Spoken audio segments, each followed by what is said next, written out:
Pada kesempatan Ahad pertama di bulan April, kajian subuh bersama guru kita Al-Mukarram Al-Ustaz Muzaid Abu Siwa SPDI dengan pembahasan tafsir Al-Quran surah Al-Baqarah ayat 153 sampai 144. Hari ini jemaah yang dimuliakan Allah Subhanahu wa taala, marilah kita awali sama-sama membaca basmalah. Bismillahirrahmanirrahim. Baiklah, Bapak Ibu sekalian yang dimuliakan Allah, marilah kita simak kajian pagi ini pada guru kami persilakan oleh Kementerian Masyhur.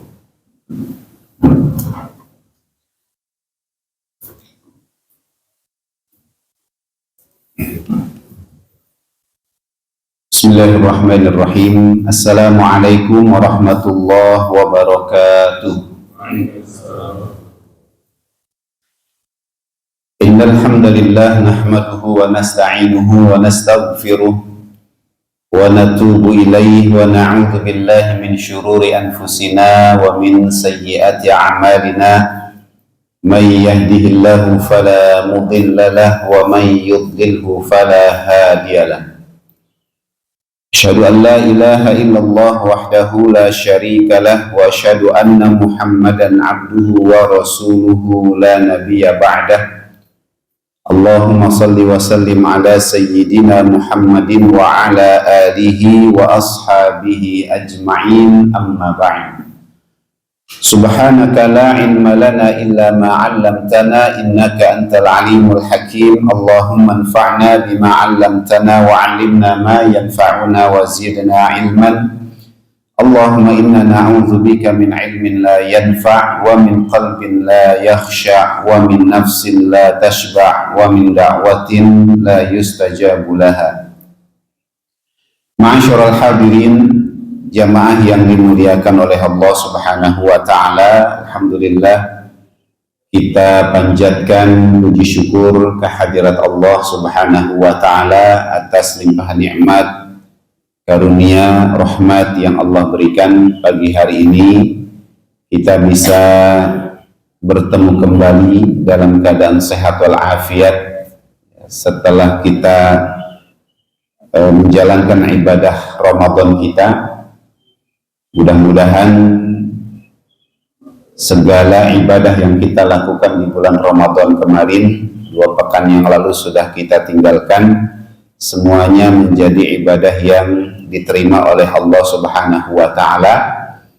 Dan semoga juga proses tarbiyah pendidikan di bulan Ramadan ini akhirnya membuat kita bisa menjadi pribadi yang lebih baik lagi, bisa menjadi pribadi yang berubah, yang perubahannya itu menuju ke arah yang lebih baik lagi. Dan ini perubahannya sudah dimulai dari masjid nih. Saya tadi dari luar lihat kayak ada yang berubah apa ya gitu. Begitu saya lihat, oh karpetnya sekarang berpaling dari yang merah ke yang hijau. Nah, mudah-mudahan bukan cuma masjid yang berubah, tapi juga orang-orangnya yang ada di dalam masjid ini juga berubah. Nah, seperti seekor ulat yang hidup di dalam kepompong, yang proses di dalam kepompong itu adalah puasanya ulat tersebut, maka setelah selesai dia keluar dari kepompong dengan pribadi yang baru, yang sebelumnya banyak orang yang jijik, tapi ketika dia sudah menjadi pribadi yang baru, banyak yang suka karena dia sudah menjadi seekor kupu-kupu dengan sayapnya yang begitu indah, dengan sayap yang begitu menarik perhatian, yang akhirnya membuat banyak orang yang suka melihatnya. Maka begitu juga harusnya kita sebagai orang-orang yang beriman, ketika sudah menjalani tarbiyah di bulan Ramadan, maka akhirnya kita menjadi pribadi yang lebih baik, lebih menyenangkan bagi banyak orang. Hadirin jamaah yang dimuliakan oleh Allah Subhanahu wa taala, kita akan melanjutkan lagi membaca ayat-ayat Allah Subhanahu wa taala di surat Al-Baqarah ayat 153 dan 154. Allah Subhanahu wa taala berfirman, A'udzu billahi minasyaitonir rajim. Bismillahirrahmanirrahim. Ya ayyuhalladzina amanu ista'inu bis sabri was salah. Innallaha ma'as sabirin. Wa la taqulu liman yuqtalu fi sabilillahi amwat bal ahya'u walakin la tash'urun. Wahai orang-orang yang beriman, ista'inu, mintalah pertolongan kepada Allah, bis sabri, dengan sabar, wassalah, dan salat. Innallaha, sesungguhnya Allah, ma'as sabirin, beserta orang yang sabar. Wala taqulu, dan janganlah kamu mengatakan, liman yuqtalu, terhadap orang yang gugur, fi sabilillahi, di jalan Allah Subhanahu wa taala, amwat, bahwasanya mereka itu mati. Bal ahya'un, tetapi sebenarnya mereka itu hidup. Walakin la tash'urun, tetapi kamu tidak menyadarinya. Ma'asyiral hadirin jamaah yang dimuliakan oleh Allah, di ayat ini Allah Subhanahu wa taala memberikan lagi satu bekalan penting buat kita. Setelah di ayat sebelumnya, ayat 152,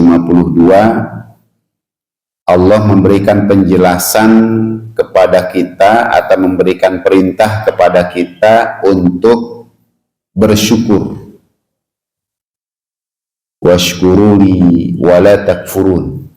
Bersyukurlah kepadaku, jangan kamu ingkar. Nah, syukur ini menjadi nilai penting atau modal penting kita dalam menjalani kehidupan. Nah, kemudian di ayat ini Allah memberikan penjelasan tentang bekalan penting lain yang harus kita miliki, yaitu sabar dan sholat. Diawali dengan panggilan dari Allah Subhanahu wa taala kepada hamba-hambanya yang beriman. Ya ayyuhalladzina amanu. Maka ketika Allah Subhanahu wa taala memanggil orang-orang yang beriman, para ulama menjelaskan bahwa Allah akan menyampaikan berita penting di ayat ini, sehingga kita sepatutnya memberikan perhatian besar terhadap seruan yang akan Allah sampaikan. Maka setiap ayat yang diawali dengan ya ayyuhalladzina amanu, berarti ada sesuatu hal yang penting yang Allah ingin sampaikan. Dan banyak sekali ayat-ayat yang seperti ini yang diawali dengan ya ayyuhalladzina amanu. Ketika puasa kemarin, ya ayyuhalladzina amanu kutiba alaikumusiyam. Beberapa ayat sebelum ayat tentang puasa ada ya ayyuhalladzina amanu kutiba alaikumul qitalu fil qatla. Ya, tentang kewajiban berjihad. Saat sholat tadi juga dibacakan beberapa ayat ya ayyuhalladzina amanu qu anfusakum tubu ilallahi taubatan nasuha la tulhikum amwalukum wala auladukum an dzikrillah, dan seterusnya. Kalau kita baca ayat yang awalnya ya ayyuhalladzina amanu, ada apa nih? Allah mau menyampaikan apa ini? Maka berikan perhatian penuh, ya, buka hati kita baik-baik, karena berarti ada sesuatu yang Allah akan sampaikan kepada kita. Nah, sebagai orang yang beriman, maka sikap kita itu bukan sekedar memberikan perhatian, tetapi apa yang akan Allah sampaikan selanjutnya adalah harus kita sikapi dengan penuh ketaatan. Ya. Kita simak, kemudian setelah itu kita berupaya untuk menjalankan, dan itu bagian dari ketaatan kita kepada Allah Subhanahu wa Ta'ala. Ista'inu, mintalah pertolongan kepada Allah. Yang jadi pertanyaan, kenapa kita diperintahkan untuk meminta pertolongan kepada Allah Subhanahu wa Ta'ala? Ini kan menarik juga nih, kenapa Allah menyuruh kita meminta pertolongan? Bahkan dalam sholat kita itu selalu kita mengikrarkan, menyatakan iyyaka na'budu wa iyyaka nasta'in. Hanya kepadamu ya Allah kami menyembah, hanya kepadamu ya Allah kami meminta pertolongan. Berarti ini sinyal dari Allah Subhanahu wa Ta'ala.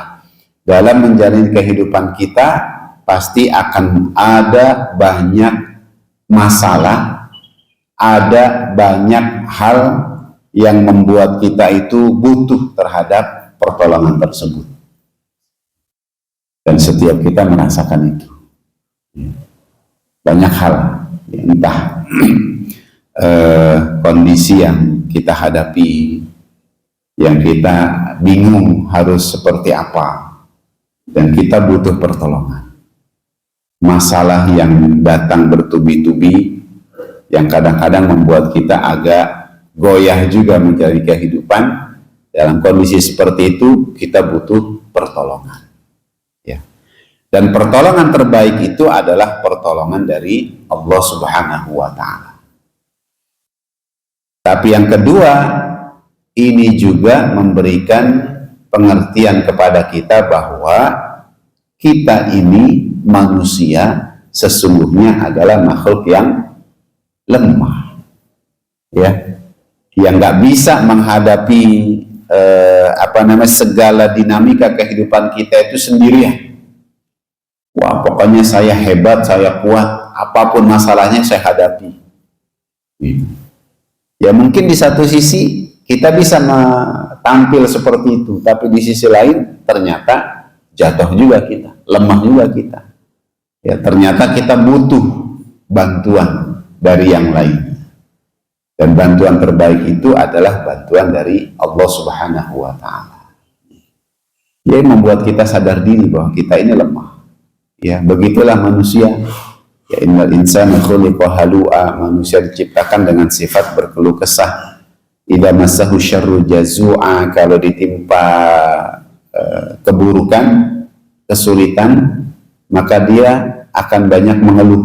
Wa idza massahu khairu manu'a, kalau dia diberikan kebaikan, dia menjadi orang yang pelit, jadi orang yang kikir, ya. Jadi banyak kekurangannya. Itulah manusia. Dan kekurangan yang sangat kita rasakan itu adalah lemahnya diri kita, ya, yang sangat membutuhkan bantuan atau pertolongan dari yang lain. Nah, maka bantuan terbaik itu atau pertolongan terbaik itu adalah pertolongan dari Allah Subhanahu wa Ta'ala. Nah, jamaah sekalian yang dimuliakan oleh Allah, apa saja pertolongan yang Allah Subhanahu wa Ta'ala sudah sampaikan di ayat ini? Yang pertama, ista'inu bis sabri, mintalah pertolongan kepada Allah dengan sabar, ya.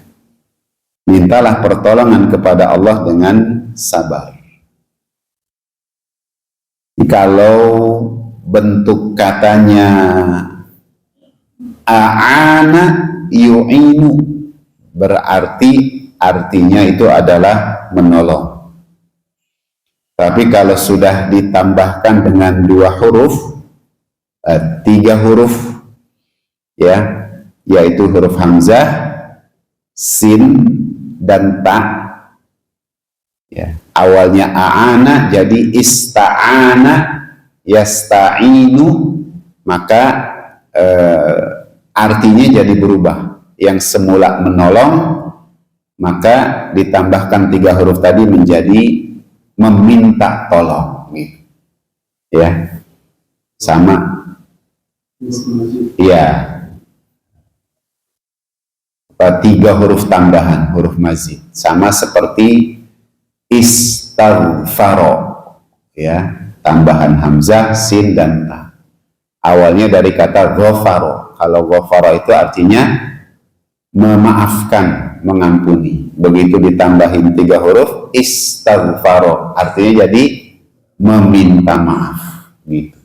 Ya, jadi berbeda artinya, bertolak belakang.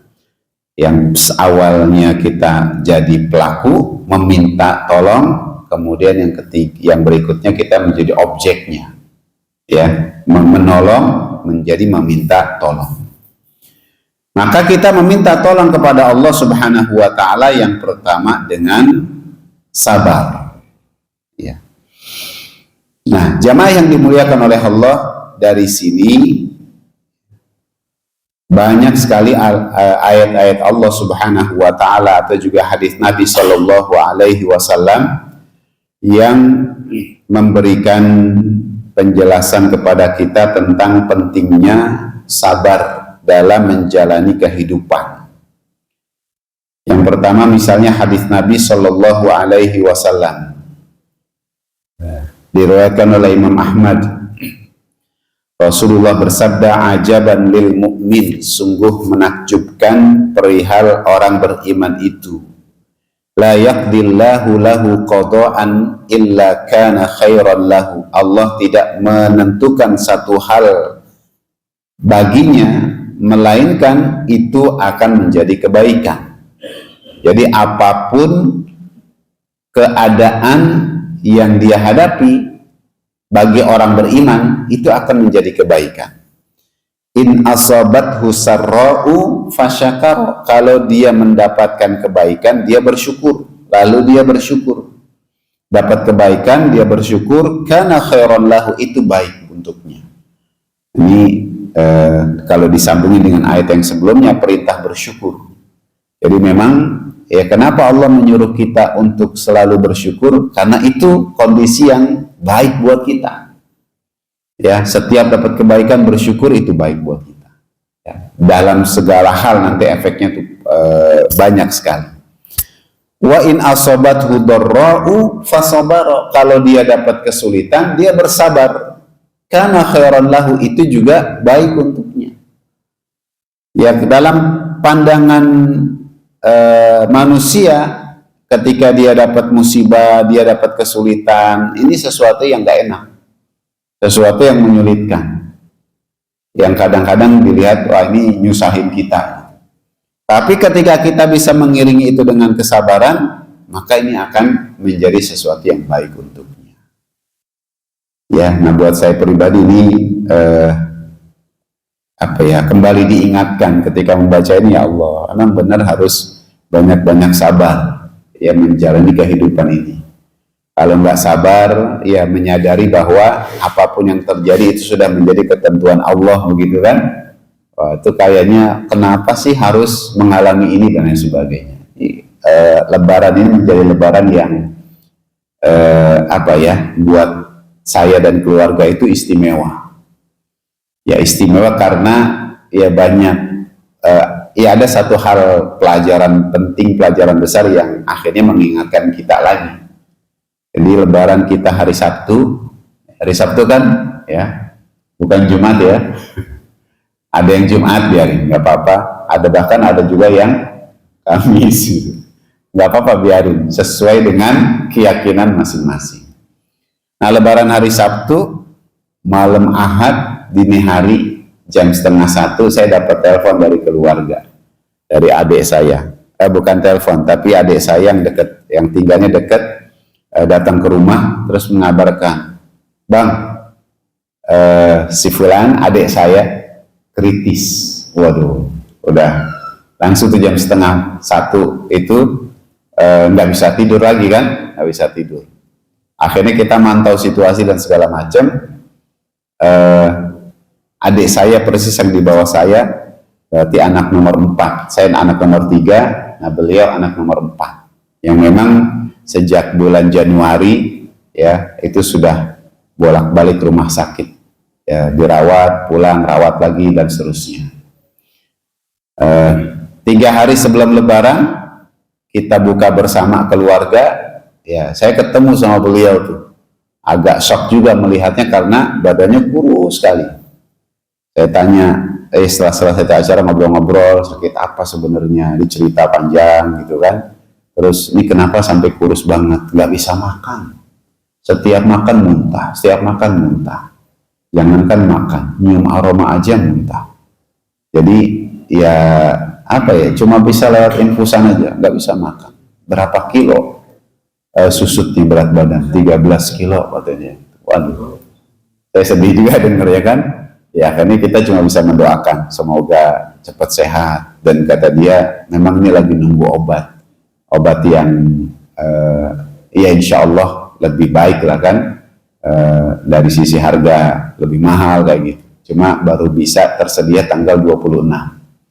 Ya semoga bisa nanti dapat obatnya, bisa dikonsumsi segera sembuh. Nah ternyata dapat telepon kritis. Ya akhirnya kita teleponan ya sampai sekitar jam 2:30 gitu kan, teleponan terus karena jam 2 kurang beliau akhirnya wafat gitu. Jadi dari awal saya, istri dan anak-anak yang Lebaran ini kita nggak kemana-mana gitu kan, nggak mudik ke sana atau kemari, enggak. Kita di Depok saja. Ternyata hikmahnya itu yang ngurusin adik saya meninggal. Ya, nah terus sepekan berselang dapat kabar lagi sepupu saya meninggal. Ya, jadi dua pekan itu bolak-balik ngurusin keluarga yang berpulang duluan. Jadi masya Allah, ketika baca ini ya Allah betul, memang sabar ini yang harus terus dihadirkan bagaimanapun kondisi yang kita hadapi. Ya akhirnya saya masih ada ibu, ya saya udah ini juga pesan ke adik-adik yang lain, emak tolong jagain, emak tolong jagain.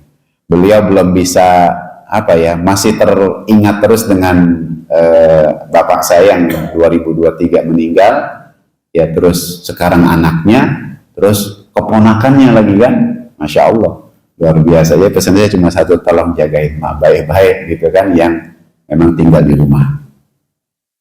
Nah ini yang disampaikan oleh Nabi Shallallahu Alaihi Wasallam. 2 modal aja udah tuh, bersyukur dan bersabar.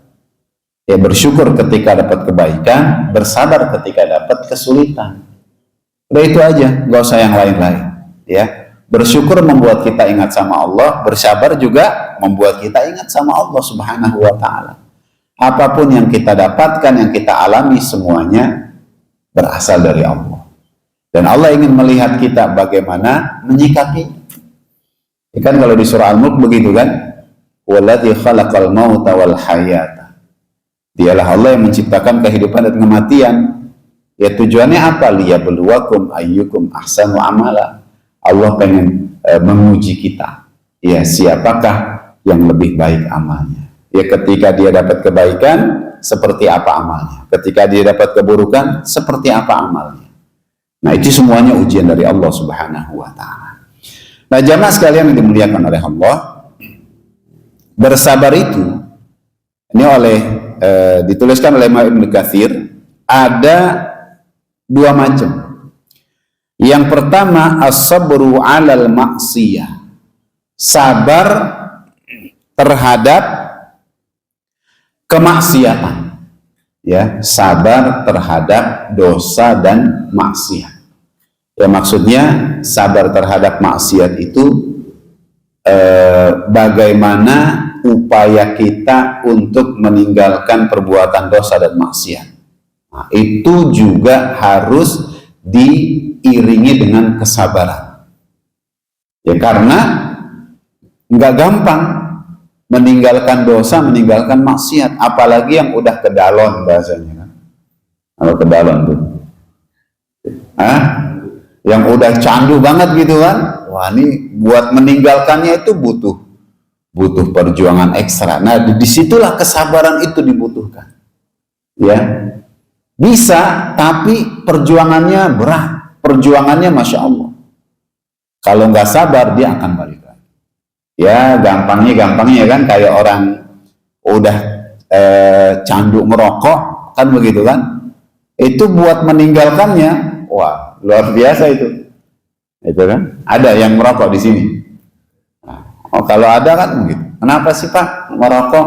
Saya pengen berhenti, tapi nggak bisa gitu. Ya karena memang begitu. Ya pengen berhenti, panggilan merokoknya itu luar biasa kan. Ya kadang-kadang teman-teman juga yang ya biasa temen nongkrong ngerokok gitu kan, ngajakin mulu, wah itu luar biasa. Ya, nah maka dibutuhkan kesabaran tuh untuk meninggalkan perbuatan dosa dan maksiat. Kalau nggak sabar, baru sebentar balik lagi, sebentar kembali lagi, sebentar mengulangi lagi. Gitu. Maka harus bersabar. Yang kedua, as-sabru ala ta'ah, sabar dalam menjalani ketaatan kepada Allah Subhanahu wa Ta'ala. Ya, ini jadi orang taat juga harus sabar-sabar. Kalau nggak sabar, godaan untuk keluar dari ketaatan itu dahsyat, banyak, besar. Ya, kalau kita nggak sabar-sabar, kayaknya enak ya kayak orang-orang gitu. Ya, kayaknya enak kalau begitu tuh. Wah itu yang begitu-begitu tuh banyak sekali. Nah sehingga kalau sabar itu lepas dari diri kita, yang semula taat akhirnya keluar dari ketaatan itu. Ya ini kayak di bulan Syawal ini godaan untuk keluar menjadi orang yang taat itu juga banyak. Ya, pengen puasa Syawal, ntar dulu dah. Orang udah kemarin puasa sebulan penuh, gitu kan. Ntar dulu aja, sabar, nikmati dulu, gitu kan. Nikmati dulu hari-hari lebarannya, hari-hari makannya kayak gitu. Akhirnya ntar tertunda, nggak jadi, lupa. Syawalnya udah mau selesai, ini udah 2 minggu nih kan, udah 2 minggu, nggak terasa. Saya kemarin Jumatan lah, kemarin udah Jumatan tanggal 7 Syawal, berarti sekarang udah pertengahan Syawal saja. Cepat banget ternyata, udah mau selesai. Lah puasa Syawalnya belum kelar gitu misalnya. Akhirnya tiba-tiba nggak jadi. Gitu. Wah kemarin udah biasa taraweh, qiyamul lail, tahajud gitu kan. Ntar dulu lah. Gitu. Subuhnya ntar-taran dulu. Gitu. Dan tidur dulu sebentar. Godaan-godaan begitu tuh muncul. Ya. Nah kalau kita nggak sabar, akhirnya keluar dari ketaatan kepada Allah Subhanahu wa Ta'ala. Kayak gitu. Orang sebulan penuh kemarin bisa kok bangun pagi. Kok sekarang di bulan Syawal rasanya berat amat buat bangun pagi gitu. Ya, tiap malam bangun sahur jam 3, setengah 4 udah bangun. Sekarang subuh berat amat meleknya begitu. Gak bisa. Nah ini kan godaan untuk keluar dari ketaatan. Nah maka sabar menjadi orang yang taat itu juga penting. Nah kemudian ada juga yang menambahkan as-sabru alal maksiyah. Ya, as-sabru alal musibah. Yang pertama alal maksiyah, yang kedua alal ta'ah, yang ketiga alal musibah. Ya bersabar atas musibah atau berbagai macam cobaan, kesulitan yang kita hadapi, yang kita alami. Ya, ini amat sangat butuh kesabaran itu. Ya khawatirnya kalau kita nggak sabar akhirnya mengutuk. Ya bukan cuma mengutuk peristiwanya, tapi bahkan mengutuk Allah Subhanahu wa Ta'ala kan gitu. Ya Allah, kenapa harus saya lagi? Kenapa saya harus mengalami ini lagi? Kenapa engkau nggak adil sama? Gitu kan? Mulai itu ya nyerocos yang arahnya itu mengutuk Allah Subhanahu wa Ta'ala. Maka as-sabru 'alal musibah ini juga menjadi sesuatu yang penting. Bahkan sebagian ulama mengatakan bersabar seperti ini terhadap 3 kondisi tadi itu adalah sesuatu yang wajib. Nah oleh karena itu karena sabar ini sesuatu yang memang sangat berat, ya. Allah Subhanahu wa taala memberikan balasan yang enggak main-main. Ya, yang pertama misalnya di surah Al-Imran, di surah Al-Baqarah. Ya, di ayat setelah ini nanti kita akan pelajari, kita akan baca. Allah katakan wa basyiris sabirin. Ya, setelah sebelumnya Allah kabarkan berbagai macam ujian yang akan kita alami, Allah tutup dengan mengatakan wa basyiris sabirin. Berikan kabar gembira kepada orang-orang yang bersabar ketika dia menghadapi ujian dengan berbagai macam bentuknya itu. Bahwa ada kabar gembira yang Allah sediakan. Ya, alladzina idza asabathum musibah, ketika dia menghadapi berbagai macam musibah, berbagai macam bencana, kesulitan, qalu, dia mengatakan innalillah, kami ini milik Allah, wa inna ilaihi rajiun, dan hanya kepada Allah kami akan kembali. Nah, itu kalimat itu ekspresi dari kesabaran kita. Kita ini milik Allah. Jadi Allah mau bagaimana terserah Allah sebagai pemiliknya. Ya, kita cuma diminta untuk bersabar atas segala macam musibah yang kita alami. Nah, atau di ayat yang lain Allah katakan innama yuwaffas sabiruna ajrahum bighairi hisab. Allah akan memberikan balasan kepada orang-orang yang bersabar itu bighairi hisab, dengan balasan yang enggak ada hitungannya. Ya, dengan balasan yang enggak dengan balasan yang tanpa batas. Ya, bighairi hisab, enggak ada hitungannya. Apa istilahnya? Balasan yang apa istilah sekarang itu? Unlimited, ya. Oh, enggak ada batasnya, udah berapanya itu terserah Allah. Tapi ini memberikan pengertian kepada kita, balasan dari kesabaran itu adalah balasan yang amat sangat besar, disediakan oleh Allah Subhanahu wa taala. Maka minta tolong dengan sabar itu menjadi sesuatu yang wajib untuk kita lakukan. Jadi pelajaran aja, jadi perhatian aja. Akhirnya bagaimana kita bisa menempa diri kita menjadi orang-orang yang senantiasa sabar. Nah, maka kapan kita akan dinilai menjadi orang yang bersabar itu? Nah, disebutkan oleh Nabi dalam hadisnya, as-sabru inda sadamatil ula. Ya, sabar itu terletak pada pukulan pertama. Ya, jadi ketika kita menghadapi kesulitan itu, bagaimana respon kita pertama kali itu akan menunjukkan kita sabar atau enggak. Ya.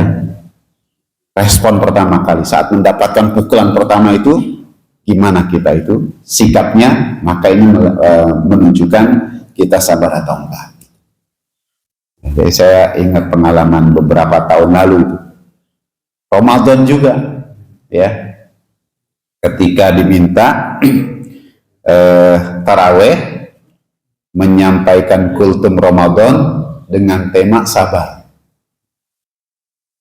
Ya, akhirnya malam itu kita sampaikan, ini kira-kira sepekan sebelum Lebaran, ya, kita jelasin sabar begini begitu dan sebagainya. Besok pagi setelah subuh saya dapat kabar, Pak, kayaknya mobilnya enggak. Begitu saya pagi-pagi biasa nyalahin mobil, manasin mobil kan, di starter kok nggak nyala. Ya, ini mobil dulu, mobil pertama, mobil carry, starter nggak nyala. Saya cek aki masih bagus, bensin ada gitu kan. Kenapa ini? Akhirnya begitu saya lihat depan, lihat bawah itu ada spare partnya itu yang dicuri orang, ya, dipotong kabel-kabelnya itu dicuri orang. Innalillahi. Malam kultum tentang sabar, pagi ini saya langsung dikasih sarana belajarnya ini. Ya Allah, langsung ingat semalam itu, ya Allah. Ya, prakteknya langsung bilang, wah ini prakteknya langsung. Akhirnya saya minta minta tolong orang, ya didorong dulu gitu. Ya, terus saya hubungi teman yang memang bengkel, bang cariin bang spare part ini bang yang ori, lumayan ternyata harganya saat itu tahun berapa ya, udah lama lah, itu udah 4,5 juta harganya. Waduh, luar biasa saya bilang.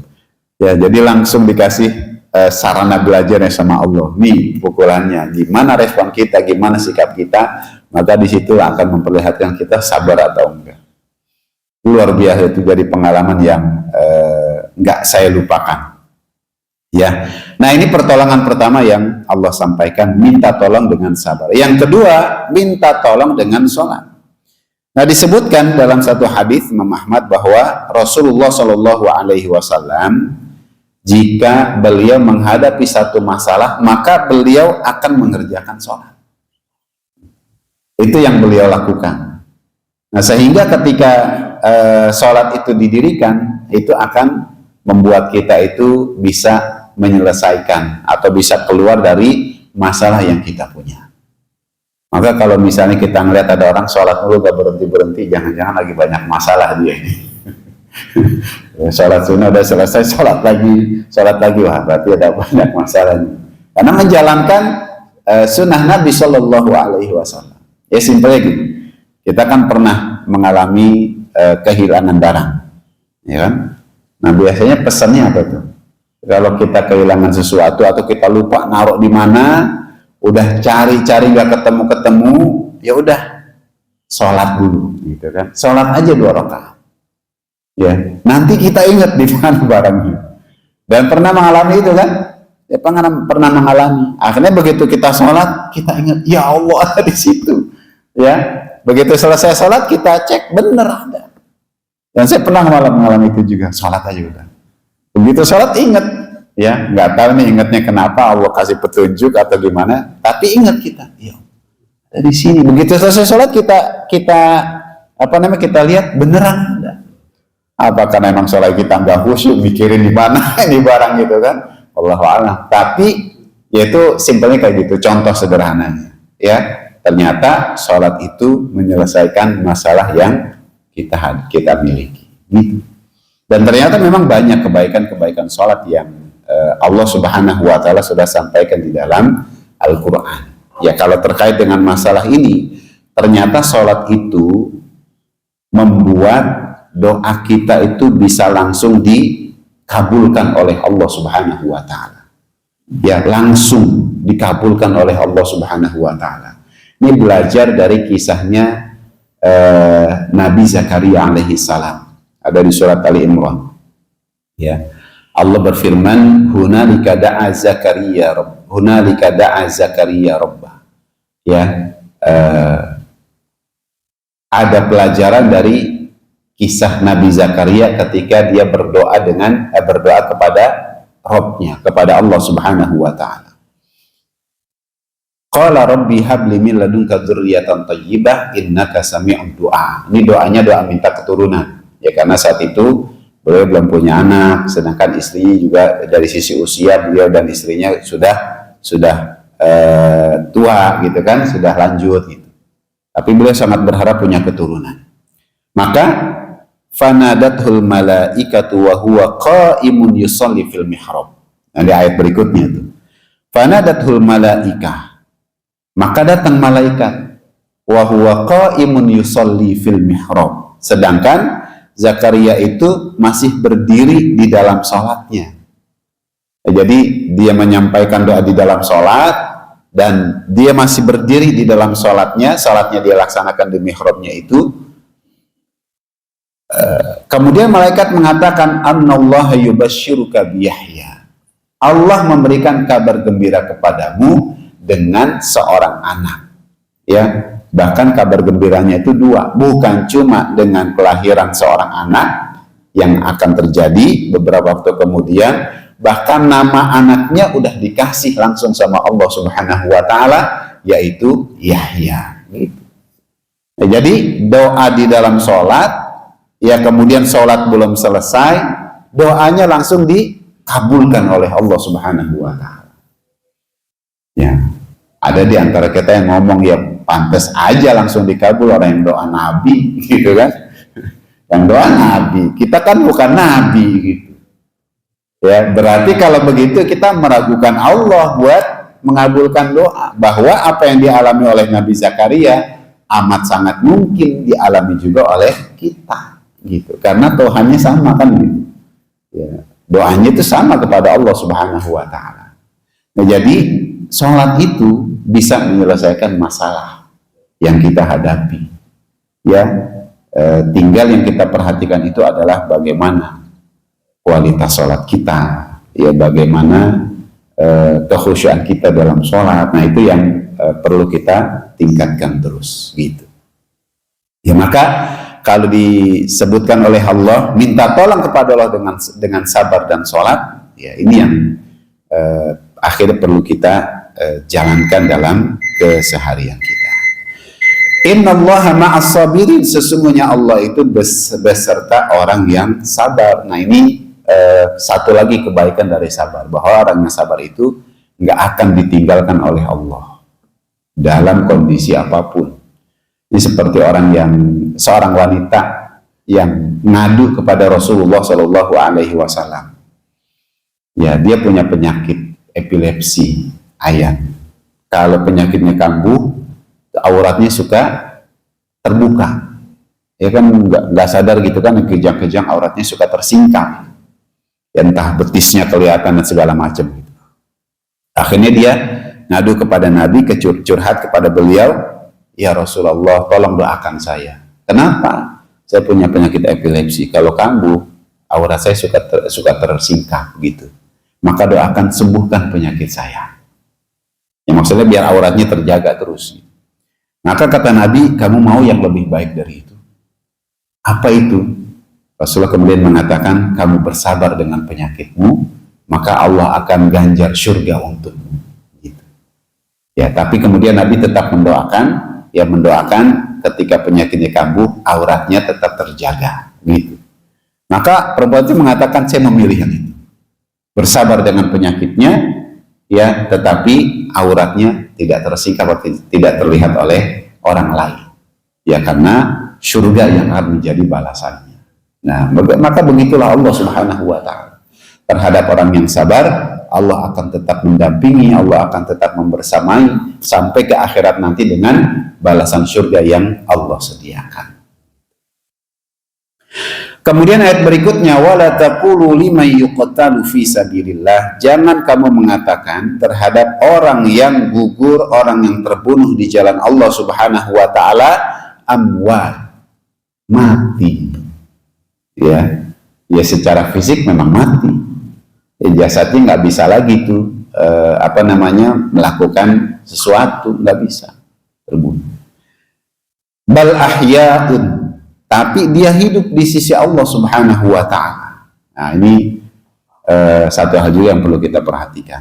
Dan di pagi ini Majelis Ormas Islam itu mengadakan aksi solidaritas untuk 3 prajurit TNI yang gugur di Lebanon karena terkena serangan Israel.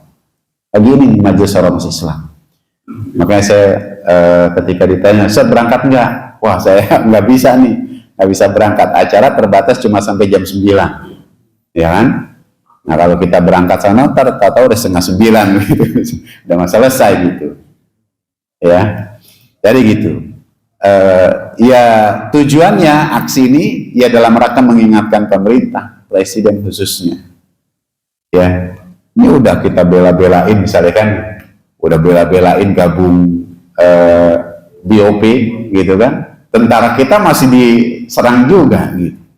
Ya masih terbunuh juga, bukan cuma 1, bahkan sampai 3 gitu. Ya, jadi apa manfaatnya bergabung dengan BOP itu? Gitu. Itu yang mau diingatkan kan itu. Ya, udah duit keluar, ya kan, terus nyawa juga akhirnya terbunuh begitu. Gak ada manfaatnya. Ya. Nah, jadi orang-orang yang terbunuh di jalan Allah Subhanahu wa taala, ya mereka tidak mati, tetapi mereka hidup. Mereka hidup. Bal ahya'un. Bahkan di ayat yang lain itu dikatakan bal ahya'un 'inda rabbihim yurzaqun. Ya, dia hidup di sisi Tuhannya itu dengan mendapatkan limpahan rizki dari Allah Subhanahu wa taala. Nah, jamaah sekalian yang dimuliakan oleh Allah Subhanahu wa taala, ya, dijelaskan bahwa orang yang mati syahid, terbunuh di jalan Allah Subhanahu wa taala, dia tetap hidup di alam barzakh. Dan ini berdasarkan hadis Nabi sallallahu alaihi wasallam. Ruh para syuhada, orang yang mati syahid itu berada di sisi Allah Subhanahu wa taala dalam perut burung berwarna hijau. Dia terbang di surga kemana saja yang dia kehendaki. Ya. Kemudian dia kembali ke pelita yang bergantung di bawah arsy. Allah kemudian bertanya kepada mereka, apa yang kalian inginkan? Mereka menjawab, ya Rabb, apa yang harus kami inginkan, sedangkan engkau telah memberikan kepada kami apa yang engkau tidak berikan kepada seorang pun dari makhlukmu. Artinya, ya mereka itu sudah mendapatkan nikmat, mendapatkan banyak kebaikan di kondisi itu. Ya, nah tapi Allah tetap memberikan pertanyaan yang sama, apa yang kamu inginkan? Nah, akhirnya ketika mereka nggak bisa lagi menghindari pertanyaan itu, mereka harus menjawab. Apa jawaban mereka? Jawabannya adalah, kami ingin engkau mengembalikan kami ke dunia agar kami bisa berjihad lagi dan bisa terbunuh lagi di jalanmu ya Allah. Mintanya begitu. Kembali ke dunia, bisa berjihad lagi, bisa terbunuh lagi untuk kedua kalinya. Kenapa mintanya itu? Agar balasan yang mereka dapatkan bertambah-tambah lagi. Ketika mereka sudah mendapatkan kebaikan, yurzakun, mendapatkan rizki di sisi Allah Subhanahu wa taala, maka mereka ingin yang lebih banyak, lebih baik dari itu, sehingga permintaannya hidup lagi, berjihad lagi, terbunuh lagi. Gitu. Ya, jadi ini satu hadis yang memberikan penjelasan bahwa orang yang terbunuh di medan jihad itu mati syahid, ya mereka hidup di sisi Allah Subhanahu wa taala dengan mendapatkan limpahan rizki. Ya. Nah, di hadis yang lain Rasulullah bersabda, ruh orang mukmin itu berwujud burung yang hinggap di pohon surga hingga Allah mengembalikan kepada jasadnya pada hari dia dibangkitkan nanti. Ya. Nah, maka inilah keutamaan mati syahid. Ya. Jadi secara kasat mata memang fisiknya sudah terbunuh, tetapi ruhnya justru dia merasakan kegembiraan yang luar biasa karena mendapatkan limpahan rizki ya dari Allah Subhanahu wa taala. Bahkan di alam barzakh itu dia hidup dengan menikmati rizki yang Allah berikan. Maka kita tuh perlu berdoa ya agar dikaruniakan juga mati syahid. Ya meskipun ya kalau dapat kesempatan ikut berjuang mengangkat senjata misalnya kan sampai terbunuh, nah, alhamdulillah itu jadi karunia besar. Tapi kalaupun nggak ada kesempatan itu, doa agar kita mati syahid itu tetap perlu kita panjatkan kepada Allah Subhanahu wa taala. Wa amitha 'ala syahadati fi sabili, matikan kami dalam ala syahadati fi sabili, dalam kondisi mati syahid di jalanmu ya Allah. Jadi perjuangan itu enggak perjuangan mengangkat senjata, tapi perjuangan meninggikan kalimat Allah Subhanahu wa taala dengan apapun kondisi atau profesi yang kita jalani. Gitu. Ya, jadi ketua DKM, wah, itu kesempatan untuk meraih mati syahid. Dengan cara apa? Dengan cara mengajak orang ya kembali ke masjid. Kan ukuran ukuran DKM yang sukses ya DKM yang sukses. Yang ini DKM itu bukan cuma ketuanya tapi semuanya itu kan ya, semua struktur pengurusan itu bukan karena akhirnya membuat masjidnya itu menjadi bagus ya kan, karpetnya setiap tahun ganti gitu kan, tapi membuat masjidnya itu penuh dengan jamaah. Ya, ketika orang-orang datang ke masjid, warga datang ke masjid untuk sholat, wah itu berarti DKM-nya sukses gitu. Ya, itu esensi dari DKM, Dewan Kemakmuran Masjid. Ya, biar masjidnya makmur. Makmurnya dengan apa? Bukan dengan kas yang banyak, bukan, tapi dengan warga masyarakat yang berbondong-bondong datang ke masjid untuk melaksanakan sholat berjamaah gitu. Dan itu butuh kerjasama dari semua pihak gitu. Nah, ketika kita berupaya untuk itu, berarti kan ya, otomatis kita menjalankan dakwah, ya kan, mengajak orang untuk ke masjid, menyadarkan orang kenapa sih harus sholat di masjid gitu kan. Nah, itu kan ya apa namanya, aktivitas dakwah yang kita lakukan. Meninggal tuh insya Allah mati syahid gitu. Insya Allah mati syahid gitu ya. Makanya ketika adik saya meninggal tuh saya agak agak senang juga melihat kondisi beliau. Ya, pertama meninggal setelah selepas Ramadan, ya harapannya Allah sudah maafkan segala kesalahannya. Kemudian sakit, ya sakit itu menjadi penebus dosa dan kesalahan, menjadi sarana Allah memaafkan kesalahannya, kan begitu. Kemudian sakitnya sakit perut lagi kan, ya terakhir itu sakit lambung saya pikir. Dan ada hadis Nabi kan yang mengatakan kalau ada orang wafat karena sakit perut maka dia mati syahid gitu. Ya, kemudian dia wafat dalam kondisi yang saya lihat itu semakin baik dan seterusnya. Ya, terakhir itu dia umroh, nikah sekian lama, kira-kira 14 atau 15 tahun, belum punya anak. Terus akhirnya dia ngasuh sepupunya yang ketika anak sepupunya itu lahir, ibunya meninggal, ya kan, akhirnya diasuh sama dia sampai sekarang itu. Ya, dia sendiri belum punya anak kandung. Ya, akhirnya dia umroh dia, istrinya, terus ngajak ibunya dan mertuanya berempat. Dia yang cover semuanya. Ya, pulang umroh berapa bulan istrinya hamil. Jadi saya pikir, ini ajaib juga nih ya. Sekian tahun nikah nggak hamil-hamil, begitu pulang umroh istrinya hamil. Kalau nggak salah 3 bulan setelah umroh. Ya, anak yang lahir ternyata belum sempat besar, dianya yang meninggal dunia. Gitu. Ya, jadi saya lihat, alhamdulillah dengan kebaikan-kebaikan yang sudah dia lakukan itu, ya semoga akhirnya husnul khotimah. Gitu. Jadi ini yang perlu kita pahami. Orang yang mati syahid, dia hidup di sisi Allah Subhanahu Wa Taala. Ya, dia menikmati karunia yang Allah berikan. Ya, nah sehingga ketika Allah tawarkan apa yang kamu inginkan, permintaannya cuma satu, hidup kembali ke dunia, berjihad lagi, mati syahid lagi, gitu. Karena dia merasakan betapa besar nikmat yang Allah karuniakan dengan kesyahidan yang dia peroleh itu.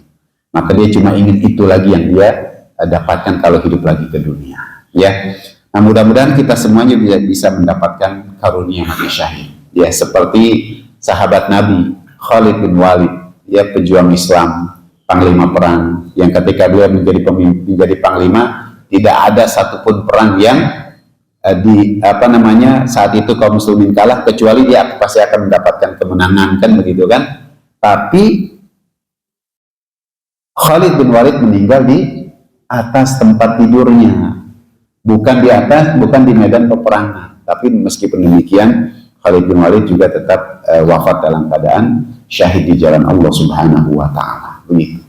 Jadi nggak harus mengangkat senjata, kita wafat di pembaringan kita juga bisa mendapatkan peluang mati syahid. Maka berjuang terus menegakkan kalimat Allah Subhanahu Wa Taala. Insya Allah karunia syahid itu akan Allah berikan kepada kita. Hadirin jamaah yang dimuliakan oleh Allah Subhanahu Wa Taala, inilah 2 ayat yang Allah sampaikan, 153 dan 154. Mohon maaf atas segala kekurangannya. Dari saya cukup sekian. Billahi taufiq wal hidayah. Assalamualaikum warahmatullahi wabarakatuh. Jadi ternyata sekedar mati di peperangan. Nah, kita kan ada kenal pahlawan. Iya. Pahlawan itu baru ditetapkan kemudian. Nah, ini pahlawan itu juga kategorikan sebagai Mungkin yang non muslim kita kali ya.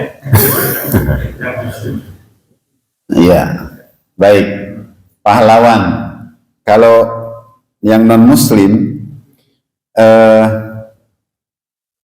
ada di surat apa ya? Al-Kahfi ayat 103-104. Allah berfirman, "Qul hal nunabbi'ukum bil akhsarina a'mala alladzina dhalla sa'yuhum fil hayati dunya wa hum yahsabuna annahum yuhsinuna sun'a." Maukah aku kabarkan kepada kalian siapakah orang yang rugi dalam amalnya? Alladzina dhalla sa'yuhum fil hayati dunya, mereka yang sia-sia dalam amal perbuatannya di dunia sedangkan dia menyangka bahwa dia sudah melakukan kebaikan. Nah, sia-sia dalam amalnya itu kemudian ulama menjelaskan salah satunya itu adalah orang-orang kafir. Ya, orang yang nggak beriman sama Allah. Jadi apapun amal kebaikan yang dia lakukan dalam hidupnya di dunia, tapi dalam sisi Allah semuanya menjadi sia-sia.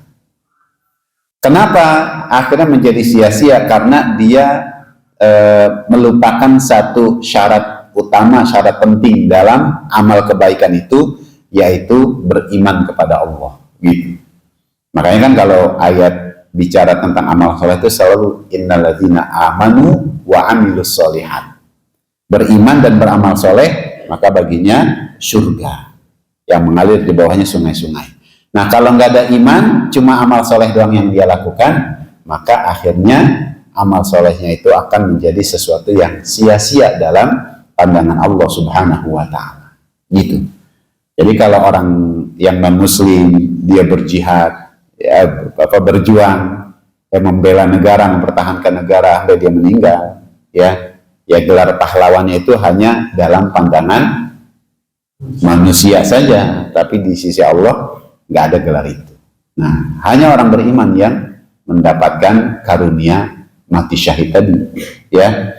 Nah, cuma memang perlu diperhatikan juga, ya, mati syahid dalam rangka berjuang, berjihad, membela Allah, membela agama Allah, meninggikan kalimat Allah, itu harus didasari dengan hati yang ikhlas. Karena ada hadis Nabi kan, dalam kitab Riyadhus Shalihin itu 3 orang yang melakukan amal istimewa, mati syahid, kemudian ta'lil Quran, membaca Quran, yang ketiga sedekah, gemar bersedekah. Tapi 3-tiganya akhirnya masuk neraka. Kenapa? Karena dia punya niat yang tidak baik. Niatnya bukan lillahi ta'ala, tapi karena yang lainnya. Gitu. Ya, jadi begitulah mati syahid. Ya, kalau ada medan pertempuran membela agama Allah, maka itu peluang mati syahid. Tapi kalau nggak ada medan pertempuran, kita bisa meraih mati syahid itu dengan cara yang berbeda. Ya, berjuang meninggikan kalimat Allah, menjalankan aktivitas dakwah, menyebarkan ilmu yang bermanfaat kepada banyak orang, ya, dan kita wafat dalam keadaan seperti itu, insya Allah, ya, kita bisa mendapatkan karunia syahadah mati syahid tadi. Gitu Pak. Allah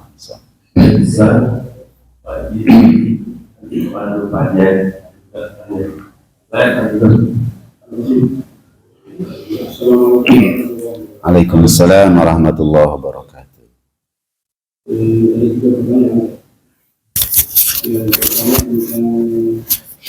tentang ayat 154. Orang yang meninggal di jalan Allah mereka bukan hidup. Ya.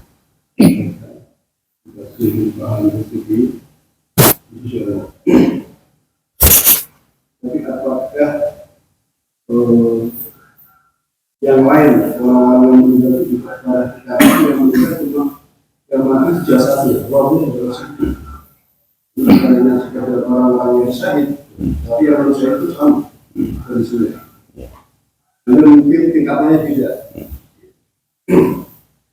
Nah, kemudian yang kedua, ayat ini apakah menjadi dasar bagi masyarakat kita orang-orang yang soleh, orang-orang yang syahid, orang-orang yang luar biasa amal itu, kuburnya itu menjadi sesuatu yang dikunjungi, menjadi tempat tabarukan orang mencari berkah.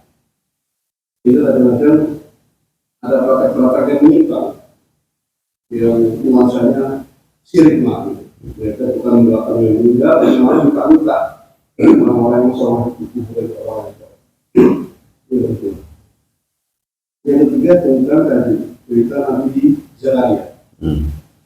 Manusia tua lupa, dia juga fungsi yang bersama tua. Tapi kemudian beliau sholat, berdoa, atau di mihrab. Ya, contohnya di mihrab. Nah, apakah dengan ini bahwa ketika itu mana bisa berdoa, berdoa dan khusus kalau Allah punya tempat yang khusus terutama mihrab itu menjadi jaminan dibangunkannya Tuhan. Karena setelah dilihat pernah menyampaikan ini soal bahwa tempat kita kalau kita mau berdoa, tempat kita sholat di mihrab, mengacu surat Al-Imran ayat 39. Itu yang tempat nambahin ketika kita sholat itu di saat apa? Karena di sepanjang sholat gitu ya, dia berdoa waktu dia berdiri, tidak ada khusus ketika dia rukuk atau ketika sujud aja doanya. Dan doanya itu dalam bahasa apa? Apakah bisa kita juga dalam bahasa kita sendiri atau bahasa khusus? Al-Quran atau bahasa hadis? Baik. Waalaikumsalam warahmatullahi wabarakatuh. Ya, yang pertama apa tadi? Oh ya, ruh tentang ruh ya, tentang ruh. Itu Imam Ibnul Qayyim itu menulis kitab Ruh ya, sudah dalam terjemahannya cukup tebal. Ia memberikan penjelasan memang ruh orang yang beriman ya dia akan mendapatkan kebaikan di sisi Allah Subhanahu wa taala. Dan kebaikannya itu macam-macam ya. Kalau orang yang mati syahid ya disebutkan hidup dia.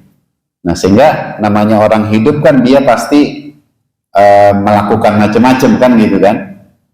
Ya, bepergian ke sana kemari dan sebagainya. Sehingga dari sini bisa kita juga ambil satu kesimpulan, namanya orang hidup kalau dia sewaktu-waktu berkunjung, ya dia bisa berkunjung, melihat keluarganya dan lain sebagainya. Ya, tentu dengan dimensi alam yang sudah berbeda, kayak gitu. Nah, bagaimana dengan orang beriman yang lain? Ya, ruh itu tidak mati. Yang mati cuma jasad. Jadi kalau ruh dilepas, dicabut, ya jasadnya mati sudah. Tapi ruhnya dia tetap hidup. Ya. Nah, ketika masuk ke dalam kubur, ya masuk alam barzah, maka ruh itu akan dikembalikan lagi di situ. Ya, kemudian ditanya oleh malaikat Munkar dan Nakir. Maka yang ditanya itu ruhnya, bukan jasadnya. Kalau nggak percaya boleh. Orang meninggal digali gitu kan, terus kita tongkrongin di situ tuh, ya. Terus kita bilang lagi mana malaikat Munkar Nakir mau datang gitu kan, kalau masih ada kita di situ. Ya, dia jasad itu akan tetap terbujur kaku. Ya, tapi di alam barzah, ya, malaikat Munkar Nakir itu bertanya kepada ruh tadi. Ya, maka dia akan didudukkan, ya kemudian ditanya, ya artinya ketika dia ditanya dari segala macam dia hidup.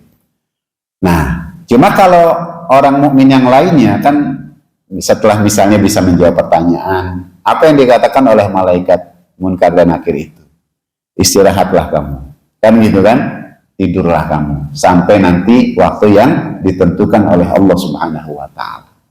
Gitu. Jadi ya disuruh istirahat, suruh tidur. Udah tidur aja, tidur yang nyenyak, tidur yang nikmat. Kalau dulu waktu di dunia kadang-kadang kebangun di tengah malam, ini pules gitu kan, sampai nanti waktu yang Allah sudah tentukan tiba, gitu. Nah, jadi ruh itu hidup, dia tetap hidup, ya. Maka orang yang mati syahid, dia bisa jalan-jalan seperti tadi kan, ada di perut burung yang bisa kesana kemari di dalam surga itu, ya. Nah, sehingga karena dia hidup, dia bisa melihat, dia bisa bepergian, dia bisa berkunjung dan lain sebagainya. Itu pertama. Yang kedua, nah ketika orang meninggal terus berziarah, orang ziarah kubur, ya, ziarah kuburnya ini sunnah, ya, ziarah kubur ini sunnah kepada siapapun, ya, yang kita mau ziarahi, kecuali memang orang-orang yang dilarang untuk diziarahi, ya, kayak misalnya siapa tuh, Abu Jahal, Abu Lahab, ya kan, ya, buat apa ziarah ke situ gitu, ya, meskipun orang juga penasaran gimana sih kuburnya Abu Lahab, Abu Jahal gitu kan, di Mekah itu suka ada liputannya kayak gitu, ya. Nah, jadi berziarah kuburnya itu sunnah, ya, karena tujuannya mengingatkan kita kepada kematian. Tujuan utamanya itu. Ya kan Nabi mengatakan, dulu aku melarang kalian untuk berziarah kubur, maka kalau sekarang ziarah kuburlah. Ya, akhirnya menjadi sunnah. Nah, sekarang permasalahannya nih, orang ziarah kubur tapi kemudian melakukan macam-macam. Nah, yang masalahnya itu justru ziarahnya nggak salah, tapi yang macam-macamnya itu yang jadi masalah. Ya, berdoa boleh nggak? Boleh. Berdoa di depan kubur itu nggak masalah. Apalagi doa memintakan ampunan untuk mayit, ya itu sangat bagus. Ya, kemudian kalau kita doa untuk ya istilahnya tadi tabarukan, ya, kita ngalap berkah gitu, ya, minta kepada penghuni kubur agar doa-doa kita dikabulkan oleh Allah Subhanahu wa Ta'ala. Nah, ini kan kemudian menjadi perbedaan pendapat di kalangan para ulama. Yang saklek mengatakan nggak boleh, orang udah mati ngapain minta doa sama yang sudah mati gitu kan. Tapi sebagian lagi mengatakan jangan lupa doa orang soleh itu ketika dia meninggal, ya memang fisiknya mati tapi ruhnya hidup kan gitu kan. Jadi karena dia hidup, ya doa yang disampaikan pun bukan doa orang itu mengabulkan hajatnya, bukan, cuma menjadi perantara gitu kan, menjadi perantara dengan kesolehannya itu agar hajatnya itu dikabulkan oleh Allah Subhanahu wa Ta'ala gitu. Tawasulan, karena orang beriman itu kan juga punya hak untuk memberikan syafaat, ya, memberikan syafaat. Nah, itulah baiknya berteman dengan orang-orang soleh, ya, karena mereka itu punya syafaat buat yang lainnya itu. Nah, mudah-mudahan kita kebagian juga tuh, ya, syafaat dari orang-orang soleh yang kita dekati, yang kita temani, yang kita gauli itu. Itu. Nah, dengan pemahaman seperti itu akhirnya ada yang mengatakan, ya, tabarukan kemudian tawasulan itu sesuatu yang sebenarnya dibolehkan, bahkan juga pernah dilakukan oleh ulama-ulama sebelum kita gitu. Ya, saya sih kemudian melihat, ya, kita kalau yang jelas-jelas salah, ya jangan jelas-jelas salah. Misalnya melakukan perbuatan syirik di dalam kubur, meskipun itu kubur orang soleh gitu kan, ya ini sesuatu yang kita jauhkan. Ya, saya beberapa kali ziarah ke makam Syekh. Tujuannya itu untuk mengenang perjuangan beliau. Ketika baca sejarah hidupnya, wah, ini dia nih yang harus diikuti gitu kan. Bagaimana dakwah beliau yang mengajak orang untuk beriman kepada Allah, kemudian di keheningan malam dia berduaan dengan Allah Subhanahu wa Ta'ala, yang meminta kekuatan untuk tugas dakwahnya itu. Nah, itu yang kayak begitu tuh yang harus kita ambil sebagai hikmah, ambil sebagai pelajaran gitu. Yang ketiga, Zakaria Mihrab, ya, itulah pentingnya di rumah kita itu punya mihrab, ya, pentingnya di rumah kita itu punya mihrab. Ya, meskipun mihrab itu nggak harus seperti mihrab masjid gitu kan, Ya, ada apa? Kalau memang memadai, kita sediakan ruangan khusus. Nah, itu mihrab kita. Kalau memadai. Kalau nggak memadai, ya kita pilih aja nih di bagian mana dari rumah kita itu yang kalau kita sholat, ya di situ sholatnya. Gitu kan? Maka kita jadikan itu sebagai mihrab kita. Ya, tempat khusus kita untuk berdoa kepada Allah Subhanahu wa taala. Gitu. Ya, kalau dulu mertua saya itu ya karena ruangannya terbatas gitu kan ya, dia akhirnya di kamarnya itu dia tulisin musola. Di dalam kamar musola. Saya bilang, wah, saya ingat dia minta tolong sama saya itu, tolong bikinin tulisan, ya terus nanti tempel di sini, karena itu buat tempat bapak sholat. Nah, siap gitu kan? Ya saya guntingin, saya tempelin di situ. Saya ingat itu. Nah, ini mihrab dia, Bu, untuk sholat itu di situ. Ya nggak apa-apa, ya karena memang keterbatasan ruangan, ya. Tapi kalaupun ya jadi seperti itulah mihrab itu. Jadi ada tempat khusus, ya ruangan khusus yang di situ kita, tempat kita itu melaksanakan sholat di rumah kita. Ya nggak harus seperti mihrab masjid itu kan. Kalau dia ada mimbarnya gitu.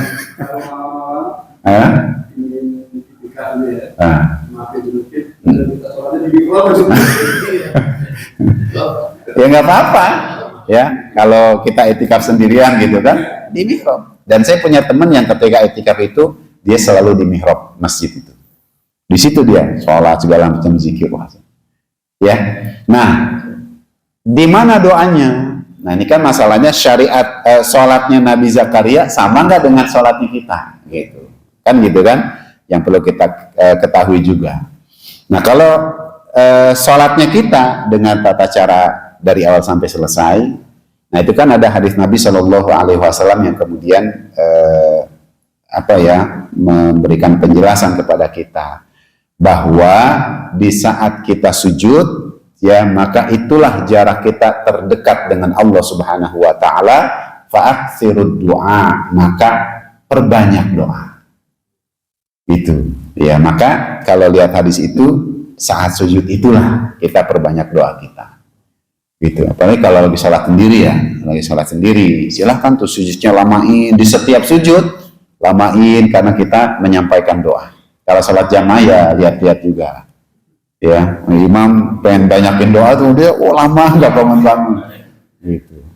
Terjamaah takut protes, gitu. Karena ada yang nggak bisa lama-lama sujud kan begitu bangun, wah kelayangan dia, gitu. Jangan, karena tekanan darahnya naik, nggak usah ya yang biasa aja lah, yang normal-normal saja.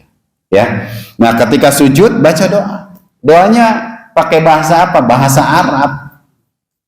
Karena lagi sholat, karena dalam sholat itu nggak boleh ada bahasa lain kecuali bahasa Arab.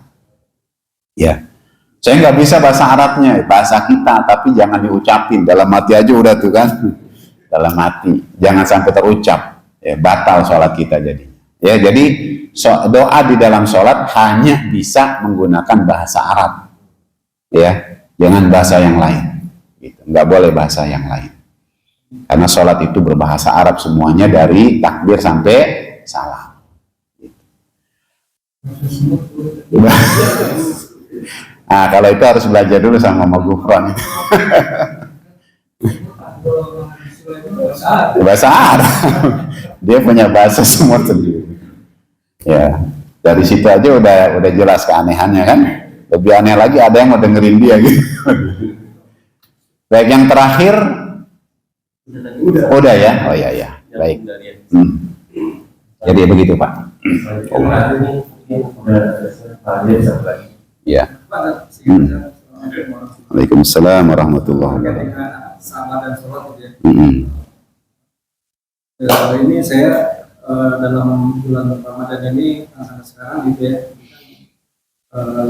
dengan sahabat dan sholat ini, saya bikin jadwal untuk imaman sholat. Ya. Tentunya para imam ini akan berlaku nih sabar ya, sabar itu pasti itu ya. Ya jadwal gitu kan, ya sabar nih, jadwal kan gitu. Ya mungkin juga si pembuat jadwal juga ya akan merasakan bahwa ya, memang itu kesabaran gitu kan ya. Ini terkait dengan sholatnya saat ya, kalau sabarnya sih pasti nggak. Kalau itu terkait dengan sholatnya, kan sholat untuk berjamaah itu kan jelas gitu ya, pahalanya. Nah, sekarang ini terkait dengan imamnya, Sir. Ini buat memotivasi para imam yang sudah. Dan sekarang alhamdulillah jamaah itu udah paham gitu ya. Misalnya imaman yang tidak datang, ya, karena beliau sudah terjadwal, nah, dia mempersilahkan maju gitu ya. Nah, ini terkait dengan imamnya, Sir, pahalanya apa? Masya Allah. Jadi dia memotivasi teman-teman yang memang saya sudah jadi beberapa gitu ya. Ya ada yang bersedia, yang belum ya tidak apa-apa ya. Termasuk saya juga belum bersedia saat jadi nah ini untuk memotivasi kita semua bahwa imam tuh luar biasa gitu ya, halnya seperti itu. Jadi ini juga berkembang satu ya, imam itu juga ada pro dan kontra. Jadi ada yang jadi ke saya gitu kan, kenapa kok sih jadi imam sih, gitu kan banyak gitu kan. Tapi kan saya punya dasar gitu ya, insya Allah lah gitu ya. Itu saya mau nunjuk imam itu juga saya sudah berbagai istilahnya strategi gitu ya, untuk supaya dengan bersedia jadi imamnya sudah alhamdulillah di rumah saya. Jadi itu, nah ini kan saya butuh counter, ya bukan counter sih, artinya itu ya kamu biasalah ya, ada program counter itu. Bahkan ada orang yang sebenarnya pada saat dia jadi imam nih ada belajar dua kita akan ke masjid, itu udah yang apa yang nggak siapa kan yang masjid gitu. Jadi ya begitulah dinamika bikin jadwal imam. Ya. Kalau di tempat saya itu pernah imam yang ditunjuk ada 3 atau 4 orang, 4-4-nya nggak ada. 4-4-nya nggak ada, orang pada ngomong ini imam pada kemana? 4-4-nya nggak ada. Harusnya kan yang satu nggak datang, yang lain ada gitu kan, sehingga bisa jadi badal gitu. 4-4-nya nggak ada, pada kemana ini? Ya jadi kalau ditanya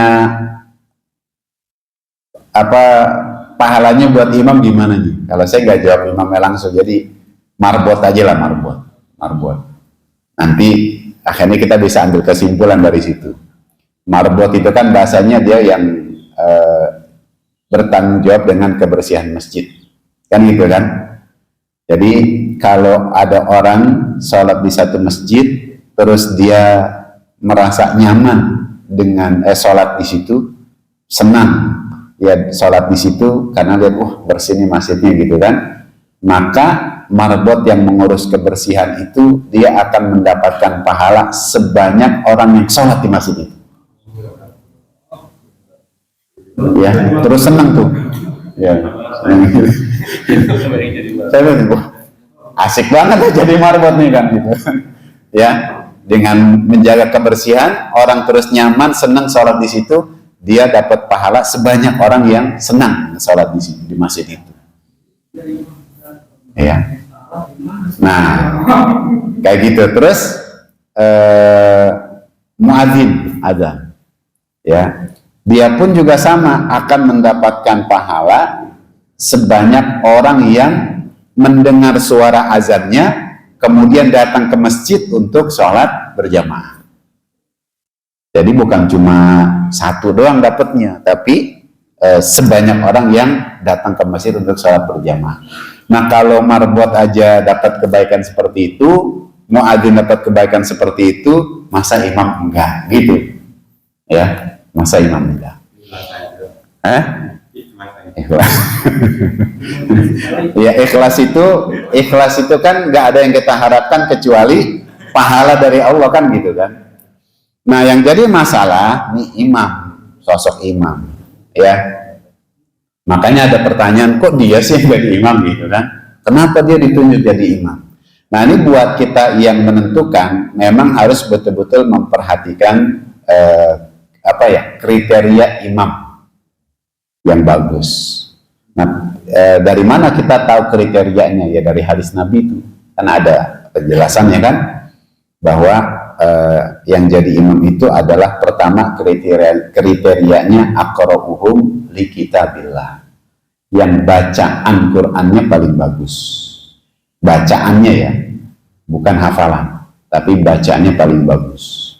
Meskipun hafalannya nggak banyak, karena ada orang hafalannya banyak, bacaannya nggak bagus, banyak kayak begitu. Jadi yang bacaannya paling bagus. Kenapa bacaannya? Ya biar enak sholatnya. Bacaannya bagus kan asik, gitu. Ya. Yang kedua, setelah bacaannya paling bagus, yang paling mengerti Al-Quran dan hadis. Paling mengerti hadis. Ya. Kemudian setelah dia paham hadis, yang lebih dulu hijrah. Ya bahasanya lebih dulu ngaji lah, lebih dulu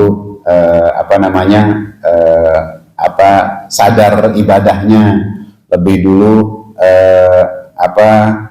aktif di masjid kayak gitulah, kira-kira begitu.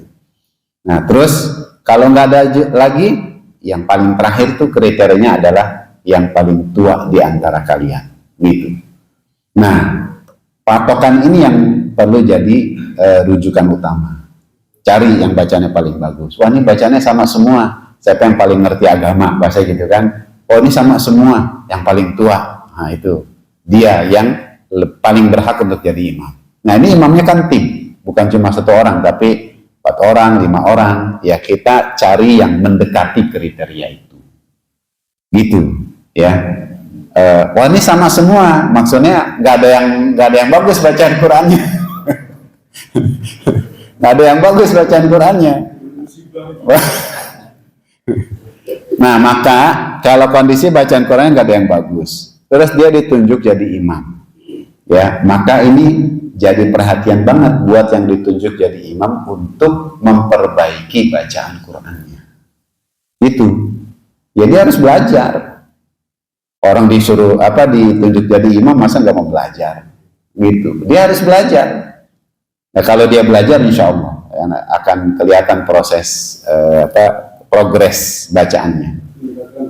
Iya, dia harus mau meningkatkan kualitas itu. Kalau udah ditunjuk jadi imam, nggak mau belajar, ya udah pecat aja.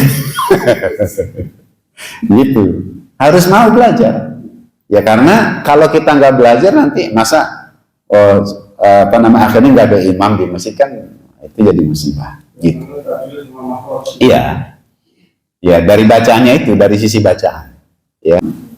Bismillahirrahmanirrahim. Alhamdulillahirabbil alamin. Hamdan yuwafi ni'amahu wa yukafi'u mazidah. Ya Rabbana lakal hamdu kama yanbaghi li jalali wajhikal karim wa li 'azimi sultanik. Allahumma shalli wa sallim ala sayyidina Muhammad wa ala ali sayyidina Muhammad. Allahumma ighfir lana dhunubana wa kaffir 'anna sayyi'atina wa tawaffana ma'al abrar. اللهم لا تدع لنا في مقامنا هذا ذنبا إلا غفرته ولا هما إلا فرجته ولا مريضا إلا شفيته ولا ميتا إلا رحمته ولا عسيرا إلا يسرته ولا عيبا إلا سترته ولا دينا إلا قضيته ولا حاجة من حوائج الدنيا والآخرة إلا قضيتها يا رب العالمين. اللهم إنا نسألك علما نافعا ورزقا طيبا وعملا متقبلا. اللهم إنا نسألك رضاك والجنة ونعوذ بك من سخطك والنار. اللهم ربنا تقبل منا صلاتنا وصيامنا وقيامنا وركوعنا وسجودنا وتضرعنا وتخشعنا وتعبدنا وتمم تقصيرنا يا الله يا أرحم الراحمين. ربنا تقبل منا إنك أنت السميع العليم وتب علينا يا مولانا إنك أنت التواب الرحيم. ربنا آتنا في الدنيا حسنة وفي الآخرة حسنة وقنا عذاب النار والحمد لله رب العالمين.